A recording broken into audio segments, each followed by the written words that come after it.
ഇവിടെ നാട്ടുകാരൊക്കെ കൂടിയിട്ട് കൊണ്ടുപോയിട്ടുണ്ട്.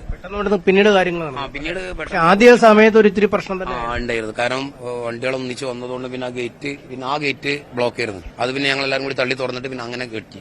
ഇതിൽ കൂടി കൊണ്ടുപോകാനുള്ള പ്രയാസം വരവും പൂക്കായപ്പോൾ അവിടെ തുറന്നിട്ട് ഞങ്ങൾ അത് അടച്ചു കിടക്കുകയാണ്. പക്ഷെ അത് നമ്മൾ തള്ളി തുറന്ന് പിന്നെ അതിൽ കൂടി വിട്ടു ഞങ്ങൾ. അങ്ങനെയുള്ളതൊക്കെ നിങ്ങളൊക്കെ ഇവിടെ തന്നെ ഡെഡ് ബോഡി രണ്ടെണ്ണം ഇവിടെ ഉണ്ടായിരുന്നു. പിന്നെ തിരക്കാണ്, വണ്ടിന്റെ പ്രായമുള്ള ആളുകളാണോ അതോ പ്രായം പുക ഉണ്ടായിരുന്നോ ആ സമയത്ത്? പുക അവിടെ നിന്ന് ഇങ്ങനെ കൊണ്ടുപോയി ഷിഫ്റ്റ് ചെയ്ത് തരല്ലേ, എന്നിട്ട് ആൾക്കാർ കൊണ്ട് വാങ്ങുക, ആംബുലൻസ് ഇങ്ങനെ വരിക, ഗേറ്റാണ് ചെയ്യുന്നത്.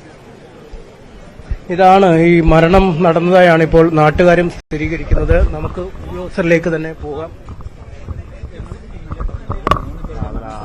അതില് അങ്ങനത്തെ കാര്യങ്ങളൊക്കെ നമുക്കല്ല, അതൊക്കെ നമ്മൾ പ്രിൻസിപ്പാളായിട്ട് സംസാരിക്കും കേട്ടോ.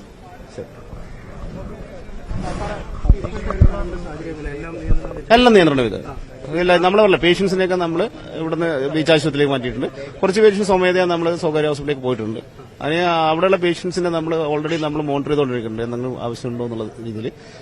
ബീച്ചിൽ നമ്മളിപ്പം ഇവിടുത്തെ ഡോക്ടേഴ്സും ഉള്ള സ്റ്റാഫുകളൊക്കെ നമ്മൾ അങ്ങോട്ട് മാറ്റിയിട്ടുണ്ട്. അവിടെ നിന്ന് നമ്മൾ ഇവിടെ മെഡിക്കൽ കോളേജിന്റെ കാഷ്വാലിറ്റി അവിടെ വർക്ക് ചെയ്യുന്നുണ്ട്. അല്ല, അതൊക്കെ നമ്മളല്ല, അതൊക്കെ ഗവൺമെന്റും കാര്യങ്ങളും എടുക്കേണ്ട സ്ഥിരമാണ്.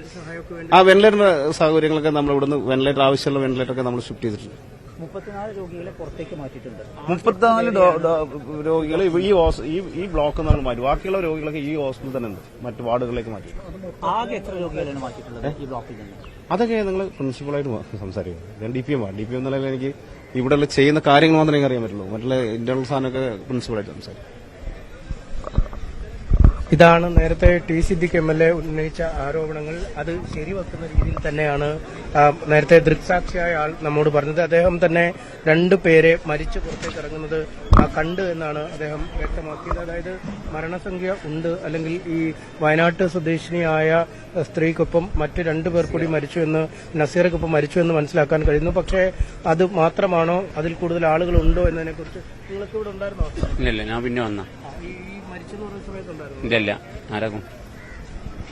എന്തായാലും 3 പേർ മരിച്ചു എന്നാണ് ടി സിദ്ദിഖ് MLA പറഞ്ഞിരിക്കുന്നത്. ഒരു ഔദ്യോഗിക സ്ഥിരീകരണം ഇക്കാര്യത്തിൽ വേണം. പക്ഷേ ഇവിടെ രക്ഷാപ്രവർത്തനത്തിനായി ആദ്യ സമയത്തെത്തിയ സമീപത്തുള്ള വാർഡുകളിൽ ഉണ്ടായിരുന്ന ആളുകൾ പറയുന്നത് 2 മൃതശരീരങ്ങൾ അവർ പുറത്തേക്ക് ഇറക്കുന്നത് കണ്ടു. അവരുടെ ഒപ്പം കൂട്ടിരിപ്പുകാർ അല്ലെങ്കിൽ ബന്ധുക്കളടക്കം ഉണ്ടായിരുന്നുവെന്നും പറയുന്നു. എന്തായാലും അത് ഈ മരിച്ച് എത്തിച്ച ആളുകളാണോ, അത് ചികിത്സയിലിരുന്ന ആളുകളാണോ, അല്ലെങ്കിൽ ഈ വെന്റിലേറ്റർ സഹായത്തോടെയൊക്കെ ചികിത്സിച്ചിരുന്ന ആളുകൾ പുറത്തേക്ക് മാറ്റിയപ്പോൾ ഉണ്ടായ മരണമാണോ എന്നത് സംബന്ധിച്ചൊക്കെയുള്ള വിശദീകരണം തേടണം. ഇക്കാര്യത്തിൽ ആശുപത്രി അധികൃതർ വൈകാതെ വ്യക്തത വരുത്തും എന്നാണ് നമുക്ക് അറിയാൻ കഴിയുന്നത്. ഇപ്പോഴെന്തായാലും സ്ഥിതിഗതികൾ നിയന്ത്രണ വിധേയമാണ്. സ്വകാര്യ ആശുപത്രികളിലും ബീച്ച് ആശുപത്രിയിലുമൊക്കെയായി ഇവിടെ നിന്നുള്ള ആളുകളെ മാറ്റിയിരിക്കുന്നു. മറ്റ് ഇപ്പോൾ ചികിത്സയിലിരിക്കുന്ന ആളുകളുടെ ആരോഗ്യനില തൃപ്തികരമാണ്. തീ പൂർണ്ണമായി നിയന്ത്രണ വിധേയമാക്കിയിരിക്കുന്നു. താൽക്കാലികമായി വൈദ്യുതി സംവിധാനങ്ങളടക്കം ഇവിടെ ഏർപ്പെടുത്തിയിട്ടുണ്ട്. ഓരോ മുറിയിലും 2-3 തവണയൊക്കെ പോലീസിന്റെയും ഫയർഫോഴ്സിന്റെയും ആളുകൾ പരിശോധന നടത്തി. ഈ കെട്ടിടത്തിൽ ഇനി ആരും അവശേഷിക്കുന്നില്ല എന്ന കാര്യത്തിൽ ഒരു വ്യക്തത വരുത്തിയിട്ടുമുണ്ട്. പുക പൂർണ്ണമായി മാറിയിരിക്കുന്നു. സ്ഥിതിഗതികൾ നിലവിൽ നിയന്ത്രണ വിധേയമാണ്. ഇനി ചികിത്സയിലിരിക്കുന്ന ആളുകളുടെ വിശദാംശങ്ങളും എത്ര പേർ മരിച്ചു, അല്ലെങ്കിൽ മരിച്ചവരുമായി ബന്ധപ്പെട്ട അവർ ഈ ഷിഫ്റ്റിംഗ് നടന്നപ്പോൾ അല്ലെങ്കിൽ ഈ കാഷ്വാലിറ്റി വിഭാഗത്തിൽ നിന്നും വരെ ഒഴിപ്പിച്ചപ്പോൾ തന്നെയാണോ മരണം നടന്നതെന്ന് സംബന്ധിച്ച വിശദീകരണവുമാണ് വേണ്ടത്. കാരണം ഈ കടുത്ത ശ്വാസകോശ പ്രശ്നങ്ങളുള്ള ആളുകൾ, ഹൃദയാഘാതത്തെ തുടർന്ന് ചികിത്സയ്ക്ക് പ്രവേശിപ്പിക്കപ്പെട്ടവർ തുടങ്ങി നിരവധി പ്രശ്നങ്ങളുള്ള ആളുകളാണ് ചികിത്സയിലുണ്ടായിരുന്നത്. അവർക്കൊക്കെ ഒരുപക്ഷെ ഈ ശ്വാസതടസ്സവുമായി ബന്ധപ്പെട്ട പ്രശ്നങ്ങൾ ഉണ്ടായോ എന്ന് അറിയാൻ കഴിയില്ല. ഈ വെന്റിലേറ്റർ സപ്പോർട്ടിൽ ഉള്ള ആളുകളെ മറ്റ് വെന്റിലേറ്റർ സൌകര്യമുള്ള വാഹനത്തിലേക്കുമൊക്കെ മാറ്റുന്ന സമയത്ത് എന്തെങ്കിലും അപകടം നടന്നോ എന്നതിനെക്കുറിച്ച് നമുക്ക് വ്യക്തതയില്ല. എന്തായാലും അക്കാര്യത്തിലൊക്കെയുള്ള വിശദീകരണം വൈകാതെ മെഡിക്കൽ കോളേജ് അധികൃതരുടെ ഭാഗത്തുനിന്നും ഉണ്ടാവും. അനീഷ് കുമാർ, അതുപോലെ തന്നെ ഈ 10 പേരെ ബീച്ച് ആശുപത്രിയിലേക്കും മറ്റുള്ളവരെ സ്വകാര്യ ആശുപത്രിയിലേക്കും മാറ്റിയെന്ന് പറയുമ്പോഴും ഈ രോഗികളുടെ ബന്ധുക്കളെല്ലാം തന്നെ ആശുപത്രിയിൽ ഉണ്ടാകുമല്ലോ. അവരെ എപ്പോഴത്തേക്ക് അറിയിക്കാൻ സാധിക്കും ഏതെല്ലാം ആശുപത്രിയിലേക്കാണ് അവരുടെ ബന്ധുക്കളെ മാറ്റിയിരിക്കുന്നത് എന്ന് അടക്കമുള്ള വിവരങ്ങൾ? അതിനൊക്കെയുള്ള വിവരങ്ങൾ ഇതിനകം തന്നെ നൽകി കഴിഞ്ഞിരിക്കുന്നു എന്നാണ് മനസ്സിലാക്കാൻ കഴിയുന്നത്. കാരണം ഈ രോഗികൾക്ക് അല്ലെങ്കിൽ രോഗികളുടെ കുടുംബാംഗങ്ങൾക്ക് ബന്ധപ്പെടാൻ ഈ ഹെൽപ്പ് ഡെസ്ക് നമ്പറൊക്കെ നൽകിയിട്ടുണ്ട്. ആ നമ്പറിൽ വിളിച്ചാൽ അവരുടെ ആശുപത്രിയിൽ ചികിത്സയിൽ കഴിയുന്ന രോഗികളുടെ പേര് വിവരങ്ങളും മറ്റും പറഞ്ഞാൽ അവരെ ഏത് ആശുപത്രിയിലാണ് കൊണ്ടുപോയിരിക്കുന്നതെന്ന് അറിയാൻ കഴിയും. ഒപ്പം ഈ ആശുപത്രിയിൽ നിന്നും ഈ രോഗികളെ നീക്കം ചെയ്യുന്ന ആ സമയത്ത് തന്നെ ഈ കൂടെ പലരെയും കൂടെ ബന്ധുക്കളൊക്കെ ഉണ്ടായിരുന്നു. അത്തരം ബന്ധുക്കളുണ്ടായിരുന്ന ആളുകൾ ബന്ധുക്കളോടൊപ്പമാണ് അല്ലെങ്കിൽ കൂട്ടിരിപ്പുകാരോടൊപ്പമാണ് ആശുപത്രിയിൽ നിന്നും പുറത്തേക്ക് സ്വകാര്യ ആശുപത്രികളിലേക്കും ബീച്ച് ആശുപത്രിയിലേക്കും പോയത്. അതുകൊണ്ട് അത്തരം ഒറ്റതിരിഞ്ഞു പോയ ആളുകൾ അല്ലെങ്കിൽ ബന്ധുക്കളെ കാണാത്ത ആളുകൾ അങ്ങനെ ഒരു കാര്യമായി റിപ്പോർട്ട് ചെയ്യപ്പെട്ടിട്ടില്ല. ഇവിടെ എന്തായാലും അവരൊക്കെ ഇപ്പോൾ അവരോടൊപ്പം ഉണ്ട് എന്ന് തന്നെ നമുക്ക് ഈ ഘട്ടത്തിൽ പറയാൻ കഴിയുന്നത്. പക്ഷേ ഒരു വ്യക്തത വേണ്ടതിന് മരണവുമായി ബന്ധപ്പെട്ട കണക്കുകളാണ്. ഈ ആശുപത്രിയിൽ ചികിത്സയിൽ ഇരിക്കുകയാണോ മരിച്ചത് അഥവാ ഈ അല്ലാത്തൊരു സാഹചര്യത്തിലാണോ മരിച്ചതെന്നതിനെ കുറിച്ചൊക്കെയുള്ള വിശദാംശങ്ങൾ വേണം. നമുക്ക് എന്തായാലും ആളുകളിലേക്ക് തന്നെ ഇവിടെ ചികിത്സയ്ക്ക് വന്നാണോ അതോ ആളുകൾ പലയിടത്തു നിന്നായി ഇത് അറിഞ്ഞു കാണാൻ വന്ന ആളുകളുണ്ട്. ബന്ധുക്കളായ ആളുകളൊക്കെ ഇവിടെ നിന്നും മാറിക്കഴിഞ്ഞിരിക്കുന്നു. പൂർണ്ണമായും ഈ ആശുപത്രിയിൽ ഡ്യൂട്ടിയിലില്ലാത്ത, അതായത് ഡ്യൂട്ടി സമയം കഴിഞ്ഞ് പോയ ഡോക്ടർമാർ, വിദഗ്ധ വിഭാഗത്തിലെ ഡോക്ടർമാർ, നഴ്സുമാർ തുടങ്ങിയ എല്ലാ വിഭാഗം ആളുകളോടും ഇവിടേക്ക് വരാനുള്ള നിർദ്ദേശം നൽകിയിരുന്നു. ഒപ്പം ഈ ആശുപത്രിയിലെ ചികിത്സയിലുണ്ടായിരുന്ന സൂപ്പർ സ്പെഷ്യാലിറ്റി വിഭാഗത്തിലടക്കം ചികിത്സയിലുണ്ടായിരുന്ന രോഗികളെ അവരെയും ഈ ആശുപത്രിയിൽ തന്നെ വിവിധ വാർഡുകളിലേക്ക് മാറ്റിയിട്ടുണ്ട്. അവിടെ കൃത്യമായ ചികിത്സ ഉറപ്പുവരുത്തുന്നതിനായി വിദഗ്ധ ഡോക്ടർമാരുടെ ഒരു സംഘം തന്നെ ഓരോ വാർഡുകളിലേക്കും പോയിട്ടുണ്ട്. ഒപ്പം സ്വകാര്യ ആശുപത്രികളിൽ പ്രവേശിപ്പിച്ചിരിക്കുന്ന രോഗികളുടെ ആരോഗ്യസ്ഥിതിയും കൃത്യമായി തന്നെ ശേഖരിച്ച് വരുന്നു. ഒരു കൺട്രോൾ റൂം പ്രവർത്തിക്കുന്ന പോലെ തന്നെയാണ് ഇപ്പോൾ ഇവിടെ ഈ സംവിധാനങ്ങൾ പ്രവർത്തിക്കുന്നത്. നമുക്ക് ദൃശ്യങ്ങളിൽ തന്നെ കാണാം. മെഡിക്കൽ കോളേജ് പ്രിൻസിപ്പൽ അടക്കമുള്ള ആളുകൾ അവിടെ നിന്ന് കാര്യങ്ങൾ നോക്കുന്നു. ഓരോ ഇടത്തേക്കും ആശുപത്രികളിലേക്ക് വിളിക്കുന്നു. ഡോക്യുമെന്റുകളും മറ്റുമൊക്കെ, ഈ കേസ് ഷീറ്റുകളും മറ്റുമൊക്കെ അവിടെ നിന്ന് പൂർണ്ണമായി വാർഡുകളിൽ നിന്നും താഴേക്ക് എത്തിക്കുന്നു. ഡോക്ടർമാരിരുന്ന് അവർ കാര്യങ്ങൾ, നഴ്സിംഗ് ഓഫീസർമാരൊക്കെ ഇരുന്ന് OP ടിക്കറ്റുകളുമായി ബന്ധപ്പെട്ട കാര്യങ്ങളും മറ്റ് കേസ് ഡയറിയുമായി ബന്ധപ്പെട്ട കാര്യങ്ങളൊക്കെ നിൽക്കുന്നു. എന്തായാലും നമുക്ക് ഈ കൃത്യമായൊരു ചിത്രം ഇപ്പോൾ ഏതാണ്ട് ആയിക്കഴിഞ്ഞിരിക്കുന്നു. മെഡിക്കൽ കോളേജ് പ്രിൻസിപ്പൽ അപ്പുറത്തേക്ക് കാണാമെന്ന് അറിയിച്ചിരിക്കുന്നു. അദ്ദേഹം ഇക്കാര്യത്തിൽ ഒരു വ്യക്തത വരുത്തുമെന്നാണ് നമുക്ക് വിശ്വസിക്കാൻ കഴിയുന്നത്. കാരണം മരണവുമായി ബന്ധപ്പെട്ട ഒരു കണക്ക് നേരത്തെ ടി സിദ്ദിഖ് MLA പറഞ്ഞിരുന്നു. ബീച്ച് ആശുപത്രിയിൽ ചികിത്സയിൽ പ്രവേശിക്കുന്നവരുണ്ട്, മറ്റ് സ്വകാര്യ ആശുപത്രികളിൽ ചികിത്സയിൽ പ്രവേശിക്കുന്ന രോഗികളുണ്ട്. എന്തായാലും ഇക്കണക്കുകളിലൊക്കെ ഒരു വ്യക്തത അല്പസമയത്തിനകം പ്രിൻസിപ്പൽ നൽകും. നമുക്ക് അദ്ദേഹത്തോട് തന്നെ സംസാരിക്കാം. അദ്ദേഹം ഇപ്പോൾ ഇവിടേക്ക് വരുന്നു. അദ്ദേഹം മാധ്യമങ്ങളെ കണ്ട് കാര്യങ്ങൾ ഞാൻ ആളെ റെഡിയാക്കുന്ന തിരക്കിലാണ്. നമ്മുടെ മേഡം ഒന്ന് വിളിക്കുന്നുണ്ട്. എന്തായാലും ആ കണക്കിലൊരു വ്യക്തത അദ്ദേഹം വരുത്താമെന്നാണ് അറിയിച്ചിരിക്കുന്നത്. നേരത്തെ നമ്മൾ അദ്ദേഹത്തോട് ചോദിച്ചിരുന്നു ഈ മരണവുമായി ബന്ധപ്പെട്ട കണക്കുകൾ. ടി സിദ്ദിഖ് MLA നേരത്തെ പുറത്തുവിട്ട കണക്കുകളിൽ ഒരു വ്യക്തത, എത്ര പേർക്കാണ് ജീവൻ നഷ്ടമായത്, അല്ലെങ്കിൽ ഈ ആശുപത്രി മാറ്റത്തിനിടയ്ക്കാണോ, അത്യാഹിത വിഭാഗത്തിൽ നിന്നുള്ള മാറ്റത്തിനിടയ്ക്കാണോ ഇത്തരമൊരു ജീവൻ നഷ്ടമാകുന്ന സാഹചര്യമുണ്ടായത്, ആ രോഗികളുടെ ഒരു ആരോഗ്യസ്ഥിതി എങ്ങനെയായിരുന്നു, അവർക്കിപ്പോൾ ആശുപത്രിയിൽ പ്രവേശിപ്പിക്കപ്പെട്ട ആളുകളുടെ എണ്ണം, ആശുപത്രിയിൽ പ്രവേശിപ്പിക്കപ്പെട്ട ആളുകളുടെ ആരോഗ്യസ്ഥിതി എങ്ങനെയാണ്, ഇനിയിപ്പോൾ ആശുപത്രിയിൽ എന്ത് ചെയ്യണം, ബീച്ച് ആശുപത്രിയിൽ എന്തൊക്കെ സജ്ജീകരണങ്ങൾ ഏർപ്പെടുത്തിയിട്ടുണ്ട് തുടങ്ങിയ നിരവധി കാര്യങ്ങളാണ് അദ്ദേഹത്തിന് പറയാനുള്ളത്. നമുക്കറിയാം ഈ മലബാർ മേഖലയിലെ ഏറ്റവും വലിയ ആശുപത്രിയാണ്. ഏറ്റവും അധികം ആളുകൾ ആശ്രയിക്കുന്ന കേരളത്തിലെ തന്നെ മെഡിക്കൽ കോളേജുകളിലൊന്നാണ്. വലിയ കെട്ടിടങ്ങളുള്ള ഒരു മെഡിക്കൽ കോളേജാണ്. നമ്മളിപ്പോൾ ഈ തീപിടുത്തമുണ്ടായ കെട്ടിടം തന്നെ അധികം പഴക്കമില്ലാത്ത വളരെ മികച്ച രീതിയിലുള്ള സൌകര്യങ്ങളുള്ള ഒരു കെട്ടിടമാണ്. കഴിഞ്ഞ ദിവസങ്ങളിലും ഇവിടെ പുതിയ ഓപ്പറേഷൻ തിയേറ്ററും ICU വിഭാഗവുമൊക്കെ ഉദ്ഘാടനം ചെയ്യപ്പെട്ട ഒരു സാഹചര്യമുണ്ട്. അങ്ങനെ നിരവധി സജ്ജീകരണങ്ങൾ ഉള്ളപ്പോഴും പക്ഷേ അവ കൃത്യമായി പരിപാലിക്കുന്നുണ്ടോ എന്ന കാര്യത്തിലൊക്കെ നേരത്തെ ഈ ജനപ്രതിനിധികളടക്കം സംശയം പ്രകടിപ്പിക്കുന്ന ഒരു സാഹചര്യമുണ്ടായിരുന്നു. കാരണം മുകളിലത്തെ നിലയിൽ നിന്നും താഴേക്ക് ആളുകളെ ഒഴിപ്പിക്കുമ്പോൾ ഈ നടപ്പാതയായി ഉപയോഗിക്കുന്ന ആ റാമ്പ് സൗകര്യങ്ങളിൽ മാലിന്യങ്ങൾ കൂട്ടിയിട്ടിരിക്കുകയായിരുന്നു. അവിടെ സുഗമമായി ഈ സ്ട്രെച്ചറുകളൊന്നും താഴേക്ക് കൊണ്ടുവരാൻ കഴിയാത്ത ഒരു സാഹചര്യമുണ്ടായിരുന്നു എന്നൊക്കെ പരാതിപ്പെടുന്നു. ഒപ്പം കൃത്യമായ ഒരു പരിപാലനം ഈ കെട്ടിടത്തിൽ നടക്കുന്നുണ്ടോ, ഫയർ ഓഡിറ്റ് പോലുള്ള സംവിധാനങ്ങൾ കൃത്യമായി നടന്നിട്ടുണ്ടോ എന്നടക്കമുള്ള ചില സംശയങ്ങൾ ആ കോണിൽ നിന്നും മുന്നോട്ട് വെക്കുന്ന ഒരു സാഹചര്യമുണ്ടായി. എന്തായാലും ഇതൊക്കെ പരിശോധിക്കപ്പെടേണ്ട കാര്യങ്ങളാണ്. ഈ കോഴിക്കോട് മെഡിക്കൽ കോളേജിലെ മാത്രമല്ല സംസ്ഥാനത്തെ എല്ലാ പൊതു ആശുപത്രികളിലെയും അല്ലെങ്കിൽ പൊതു ഇടങ്ങളിലെയും ഒരു ഓഡിറ്റ്, ഒരു അത്യാഹിതമുണ്ടായാൽ എങ്ങനെ ആളുകളെ പുറത്തേക്ക് എത്തിക്കാം, എന്തൊക്കെ അടിയന്തര നടപടികൾ ചെയ്യാം, അപകടങ്ങൾ ഉണ്ടാക്കാൻ കഴിയുന്ന മാർഗങ്ങളെക്കുറിച്ചുള്ള ആലോചനകൾ, അങ്ങനെ വളരെ സമഗ്രമായ തന്നെ കാര്യങ്ങൾ കൈകാര്യം ചെയ്യേണ്ടതുണ്ട്. അതിന്റെ ഒരു അനിവാര്യതയിലേക്കാണ് ഇപ്പോൾ കാര്യങ്ങൾ നീങ്ങുന്നത്. മണിക്കൂറുകളായി കോഴിക്കോട് മെഡിക്കൽ കോളേജ് ആശുപത്രി അത്യാഹിത വിഭാഗത്തിന്റെ പ്രവർത്തനം തടസ്സപ്പെട്ടിരിക്കുന്ന അവസ്ഥ വിദൂര മലയോര മേഖലകളിൽ നടക്കം ആളുകളെ എത്തിക്കുന്ന ഒരു ഇടമാണ്. അത്തരം എത്തിക്കുന്ന ആളുകൾക്കായി സൂപ്പർ സ്പെഷ്യാലിറ്റി അടക്കമുള്ള ചികിത്സാ സൌകര്യങ്ങൾ ഏർപ്പെടുത്തേണ്ടതുണ്ട്. വെന്റിലേറ്റർ സംവിധാനങ്ങൾ ക്രമീകരിക്കേണ്ടതുണ്ട്. ICU വാർഡുകൾ ക്രമീകരിക്കേണ്ടതുണ്ട്. അങ്ങനെ സമഗ്രമായ നൽകണമെങ്കിൽ വലിയ ഒരു പരിശ്രമം ആവശ്യമുണ്ട്. ഈ കെട്ടിടം തന്നെ വീണ്ടും ഉപയോഗയോഗ്യമാക്കണമെങ്കിൽ വലിയൊരു ജോലി വേണ്ടിവരും. കാരണം പുക പിടിച്ചപ്പോൾ തന്നെ അല്ലെങ്കിൽ അകത്ത് പുക പ്രത്യക്ഷമായപ്പോൾ തന്നെ ആളുകൾ അകത്തേക്ക് കയറുകയും വളരെ പെട്ടെന്ന് രക്ഷാപ്രവർത്തനം ചെയ്യുകയും ചെയ്തു. വാർഡുകളിലും മറ്റുമുള്ള കിടക്കകൾ പോലും താഴേക്ക് എത്തിക്കുന്ന രീതിയിലായിരുന്നു കാര്യങ്ങൾ.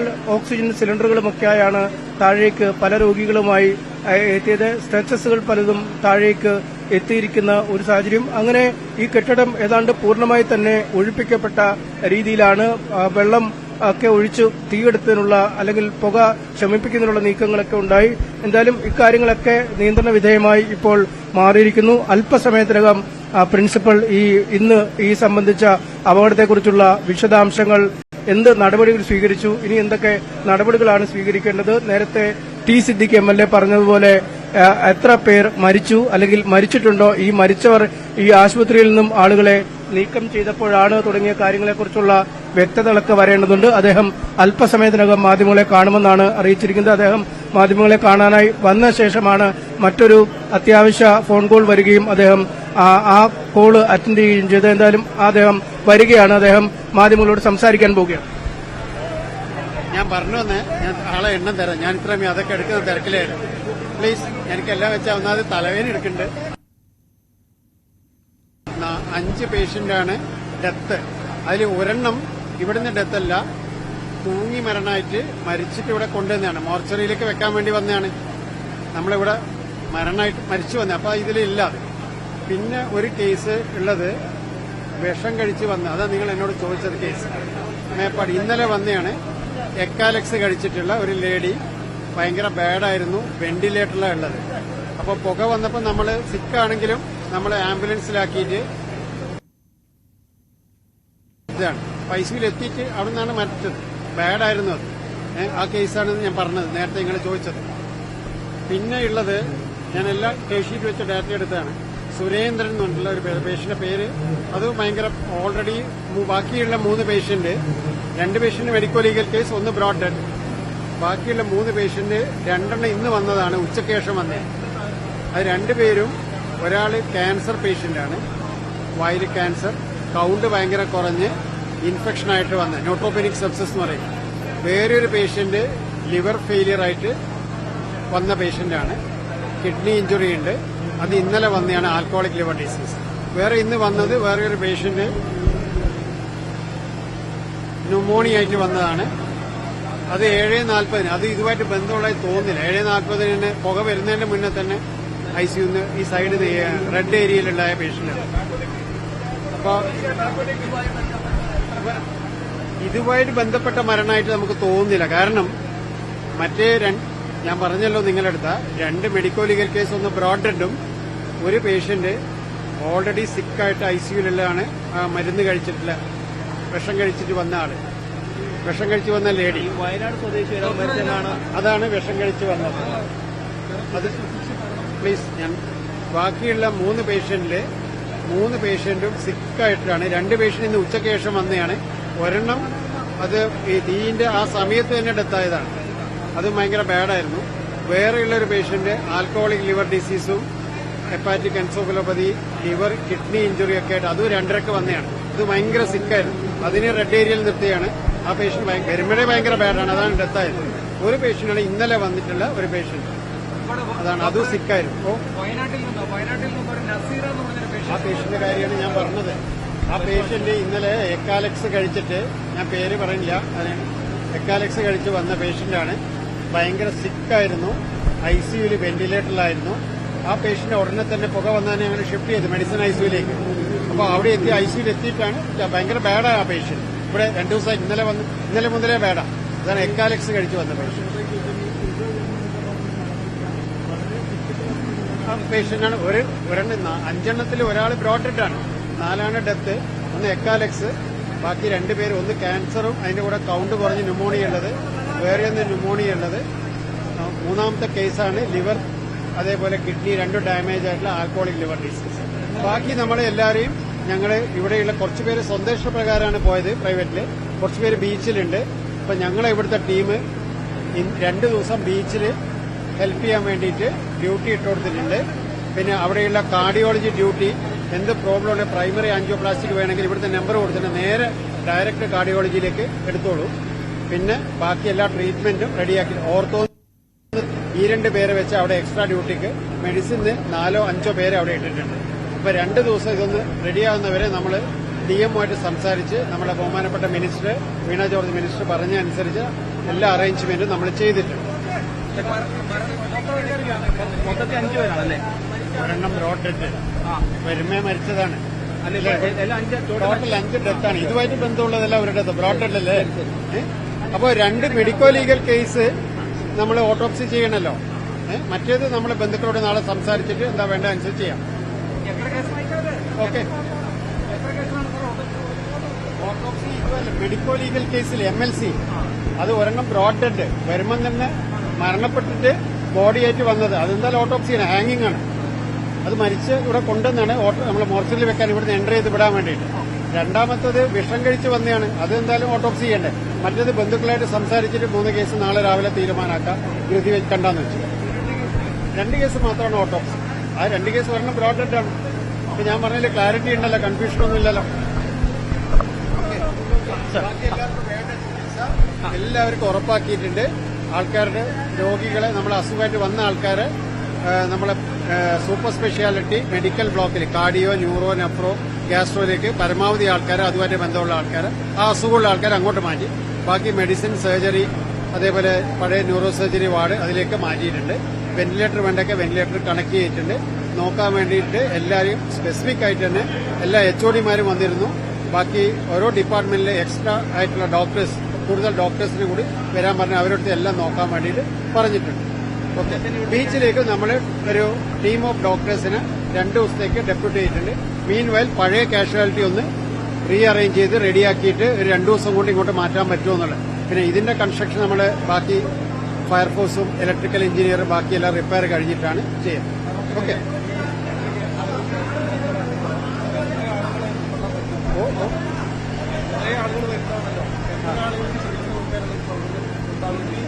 ബീച്ച് ആസ്പത്രി ജില്ലാ ആസ്പത്രിയല്ലേ? അപ്പൊ അവിടെ നമ്മൾ മാൻ പവർ ആണ് നമ്മൾ കൊടുക്കുന്നത്. അവിടെയുള്ള സൗകര്യങ്ങൾ പരമാവധി ഉപയോഗിക്കാൻ DMOയുടെ നേതൃത്വത്തിൽ, പിന്നെ നമ്മുടെ ബഹുമാനപ്പെട്ട മേയർ ബീന ഫിലിപ്പ് മാഡവും കോർപ്പറേഷൻ ഹെൽത്ത് ഓഫീസറും ഒക്കെ അവിടെ പോയിട്ടുണ്ട്. നമ്മളെ മെഡിസിൻ HOD അവിടെ പോയിട്ടുണ്ട്. ബാക്കി പോസ്റ്റ് ഗ്രാജുവേറ്റ്സ്, ഡ്യൂട്ടി PG കഴിഞ്ഞ അസിസ്റ്റന്റ് പ്രൊഫസർ ലെവലുള്ള ആൾക്കാരും അവിടെ പോയിട്ടുണ്ട്. സർജറിന്ന് ഓർത്തോന്ന് ഈ 2 പേരെ വെച്ചിട്ട് വിടാൻ പറഞ്ഞിട്ടുണ്ട്. അത് തന്നെ. അതുകൊണ്ട് എത്രയും പെട്ടെന്ന് ഇവിടുത്തെ പഴയ കാഷ്വാലിറ്റി അവിടെ വാർഡുണ്ട്, ഷിഫ്റ്റ് ആക്കിയിട്ട് 1-2 ദിവസം കൊണ്ട് റെഡിയാക്കി ഇങ്ങോട്ട് മാറ്റും. പിന്നെ ഒരു കാര്യം കൂടെ, ഇവിടുത്തെ എമർജൻസി ഓപ്പറേഷൻ തിയേറ്റർ, അത് MOT മെയിൻ ഓപ്പറേഷൻ തിയേറ്റർ ഇന്ന് രാത്രി മുതലേ രോഗികൾക്ക് ഓപ്പറേഷൻ വേണ്ടവർ അവിടെ ചെയ്തു തുടങ്ങിയിട്ടുണ്ട്. അപ്പൊ ആ ഒരു പ്രോബ്ലം ഇല്ല. അതൊക്കെ എല്ലാ സ്ഥലത്തും അറിയിക്കാൻ പറഞ്ഞിട്ടുണ്ട്. നമ്മൾ പരമാവധി ചികിത്സ ഉറപ്പുണ്ട്. ഓക്കെ. കോഴിക്കോട് മെഡിക്കൽ കോളേജിൽ ഉണ്ടായ അപകടത്തിൽ 4 മരണമെന്നാണ് അധികൃതർ അറിയിക്കുന്ന വിവരം.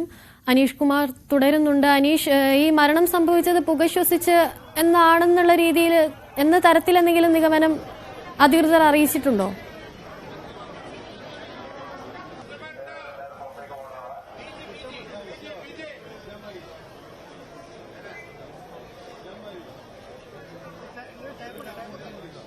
അനീഷ് കുമാർ, ഈ 4 മരണവും സംഭവിച്ചത് പുക ശ്വസിച്ചാണ് എന്ന തരത്തിൽ എന്തെങ്കിലും വിവരം ലഭിക്കുന്നുണ്ടോ? അധികൃതർ അത്തരത്തിൽ എന്തെങ്കിലും വിവരം നൽകിയിട്ടുണ്ടോ? മരിച്ചതെന്ന് അദ്ദേഹം പറയുന്നില്ല. കാരണം അദ്ദേഹം പറയുന്നത് അതിൽ ഒരു രോഗി വന്നപ്പോൾ തന്നെ മരിച്ച അവസ്ഥയിലായിരുന്നു, റെഡ് സോണിലായിരുന്നു.